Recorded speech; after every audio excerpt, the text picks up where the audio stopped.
If you've learned one thing from this course, it should be that you shouldn't be surprised when today's China responds aggressively to perceived slights, or throws its weight around to get what it wants. Here are just a few recent examples to illustrate what I'm talking about. Meng Wanzhou, the daughter of Huawei's founder and a senior executive at the firm, was detained in Vancouver in December 2018 on a U.S. warrant regarding Huawei's violations of Iran sanctions. In an effort to pressure Canada not to extradite her to the U.S., China detained 2 Canadians living in China. As of March 2021, she is still under house arrest in Vancouver, and the 2 Canadians are still in Chinese jails and have been tried on trumped-up charges of espionage. On October 4, 2019, Daryl Morey, general manager of the NBA's Houston Rockets, retweeted a message supporting the Hong Kong protests that simply read, "Fight for freedom, stand with Hong Kong." From then until the NBA All-Star Game in 2021, CCTV stopped broadcasting all NBA games in China after 30 years of doing so, and blacked out all Rockets games online even after Morey left the team. No word on whether Morey's new team, the Philadelphia 76ers, will have their games blocked when the broadcasts resume. With China's new triumphalism reflected in a more militant and aggressive foreign policy, will China's actions ultimately be counterproductive? It's a valid question. Since Tiananmen, China has carefully balanced its burgeoning national power with fairly modest international behavior, or at least certainly nothing that has caused a unified backlash. This fear of a unified anti-China coalition was what Deng so desperately tried to avoid after Tiananmen. Recently, internal reports in China suggest that global anti-China sentiment in the wake of COVID-19 is higher than at any time since then. According to a Reuters report in May 2020, China's intelligence agency warned the central leadership that China needs to be prepared for a worst-case scenario that could include armed confrontation between the U.S. and China. Chinese leaders are increasingly confident in China's military, but know that such a conflict could be highly risky to maintaining CCP power. As students of history, they know that regimes that get into scraps with the U.S. often fail, Panama, Libya, Iraq, to name a few. In addition, a major downturn in bilateral relations with the U.S., which they got a taste of in the late Trump era, can limit access to their top export market and key technologies as well. If China does take aggressive action against a weaker neighbor, such as Vietnam or the Philippines, or if it simply becomes too insufferable in its rhetoric, Beijing could spur the development of an anti-China coalition. ASEAN and the quadrilateral security discussion, which are already suspicious of Chinese designs, could quickly turn on China if provoked. The continuing growth of a more assertive nationalism in China is a double-edged sword for Xi and the CCP. The leadership enjoys broad support when it aggressively protects and projects Chinese interests internationally, but such action also raises the likelihood that citizens will call for China to use force to settle grievances. If the leadership fails to respond, the government could look weak, which could lead to popular demonstrations against them. China's powerful control over the media and robust domestic security apparatus for now allows it to control inflammatory information and tamp down popular uprisings, but that may not always be the case.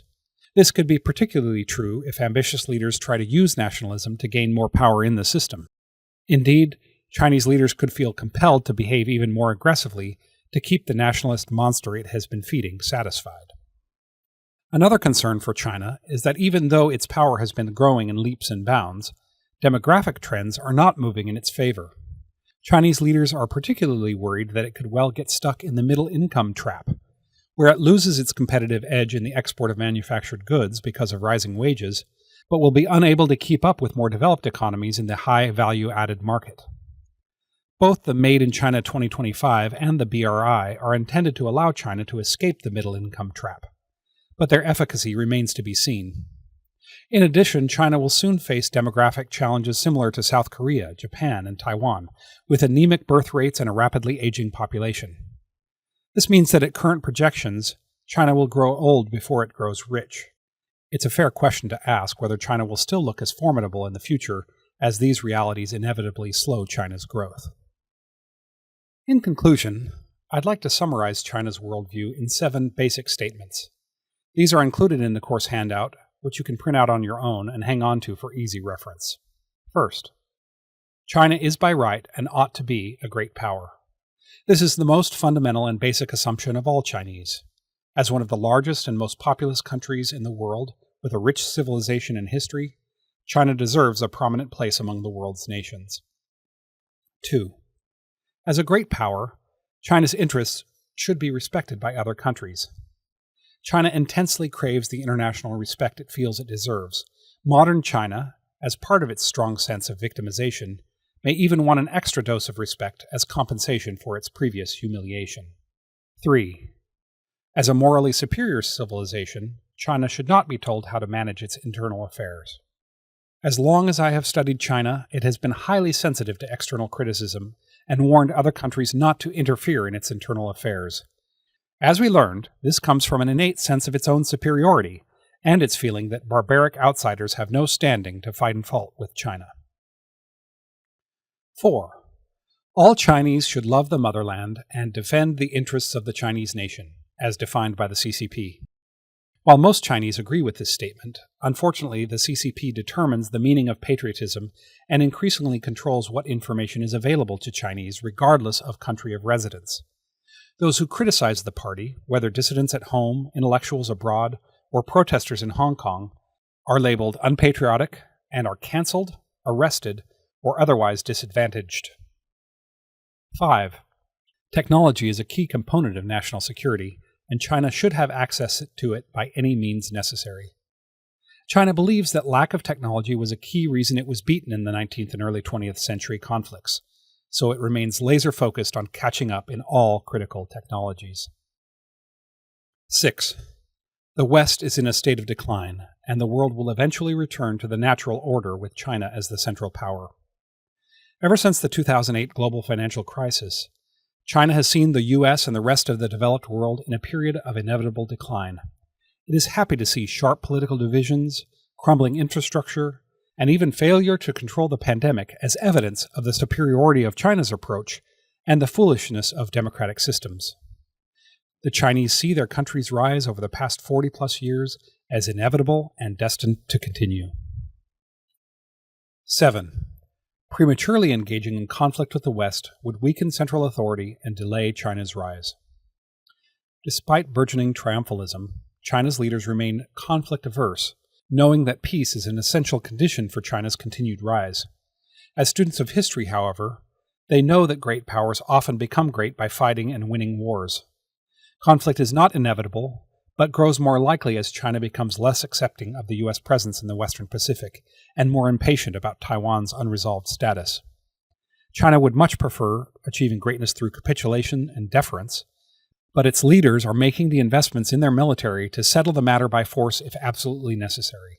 If you want to learn more about China's military, please check out Proficiency 1's course, Understanding Chinese Armed Forces, a compendium, narrated by yours truly. I'd like to thank you for participating in this course, and I hope that together we have achieved the following objectives. 1. That you appreciate China's perspectives and can think like the Chinese do. Understanding the perspective of another is a core analytic skill and makes you highly useful to whatever organization you support. 2. You have a clear understanding of China's worldview and how China's sense of greatness and the sting of victimization have fueled a strong feeling of grievance and desire to settle old scores now that China has grown much more powerful. 3. This understanding provides you with an analytic framework with which you can assess and even predict China's future actions and reactions, allowing you to explain the perceptions, desires, fears, and goals behind Chinese actions and reactions. There's only so much ground that can be covered in a 2-hour course, so I hope this will spur additional questions in your mind and make you want to delve into the subject more deeply.